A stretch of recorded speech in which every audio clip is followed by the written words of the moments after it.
and welcome back to a hopefully not confusing tutorial. I'm going to cover how I used bone rotation to drive target morphs. This is actually super easy once you learn the process, just very time consuming. So let's get started with our demonstration model, Alex.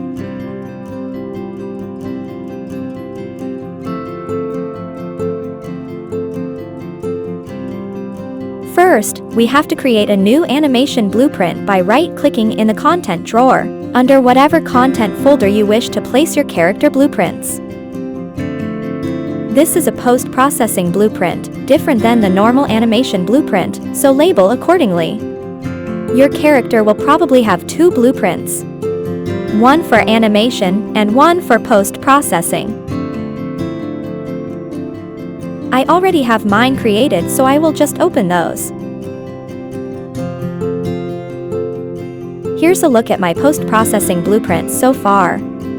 Looks like a lot, but it's really just repeating the same simple thing over and over again.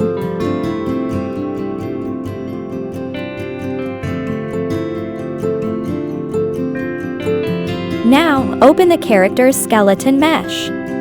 We need to set the post-processing blueprint so it actually runs at all times on the character.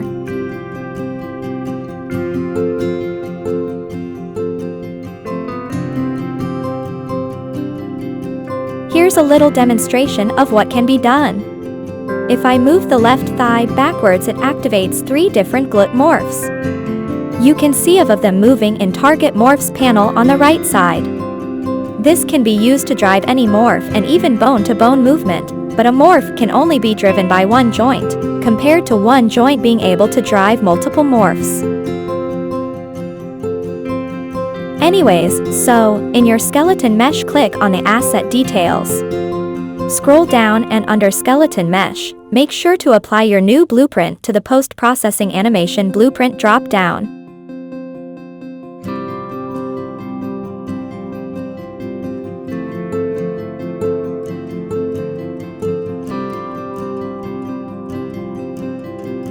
You can also go into the main blueprint, select the character's mesh, and in the details panel, set the animation class to your normal animation blueprint.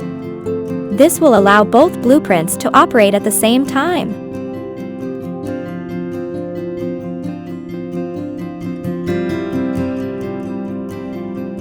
Next, open up your new animation blueprint to the anim graph.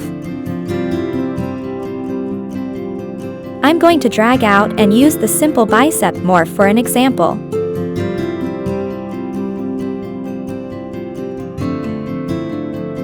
What we need here is an input pose node plugged into the output pose node, with one node in between. So, find some space. Right-click and type in input pose.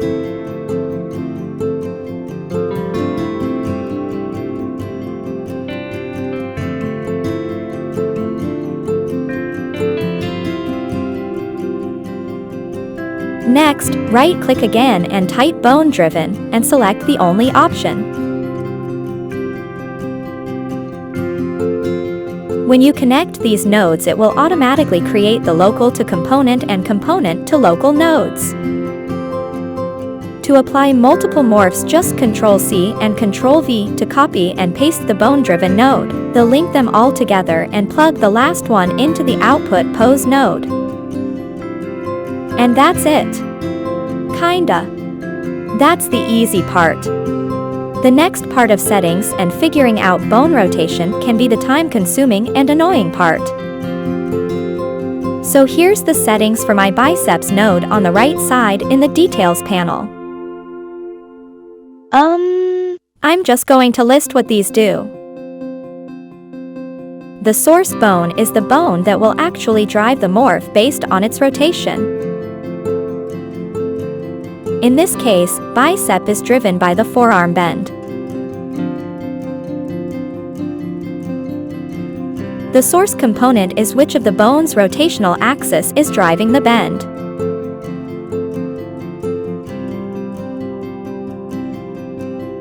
Click on Remap Source. I don't think that's selected by default. The source range is at which range during the bone's chosen rotation the morph will activate.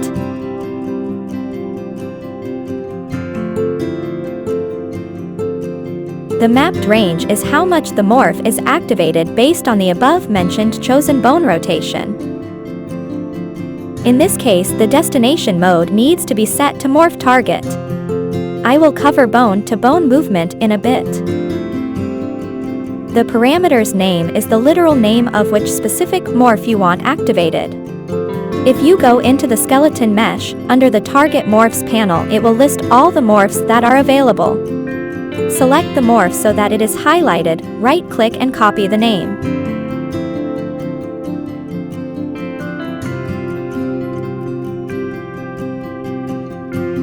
Then just paste it in the parameter's name setting. It has to be exactly the same or it won't work. You can take a look at my settings and play around with the ins and outs yourself.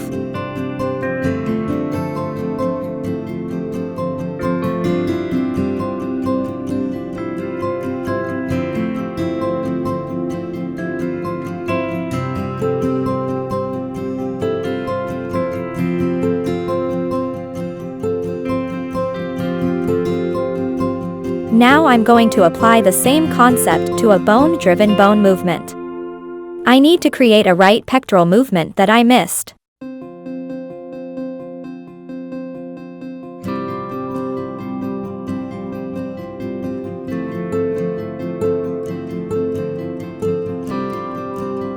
As you can see, when the left arm moves across the body, the left breast moves in also. I need to duplicate this for the right breast.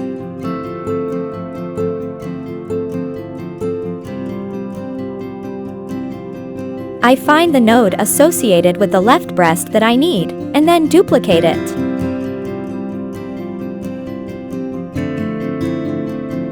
You can watch the settings that I change, but the key setting is changing the destination mode to bone. In this case, the right shoulder bend is driving the right pectoral movement along the x-axis.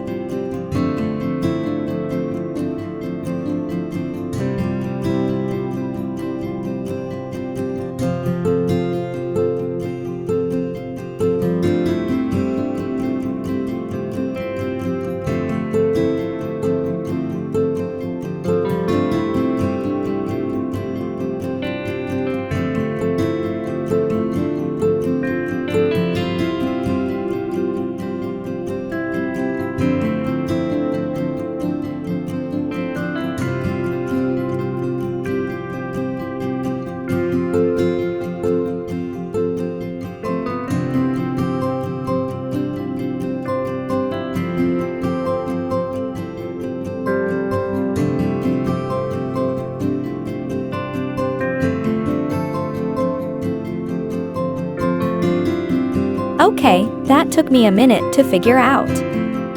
And since I copied and pasted this node from the left, I had to flip source range numbers to the opposite.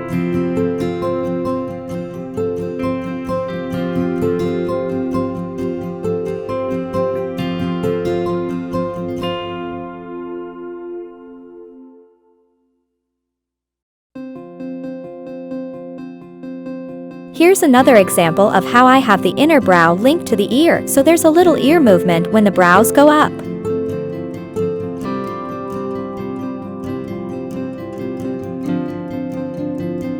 Anyways, that's pretty much it.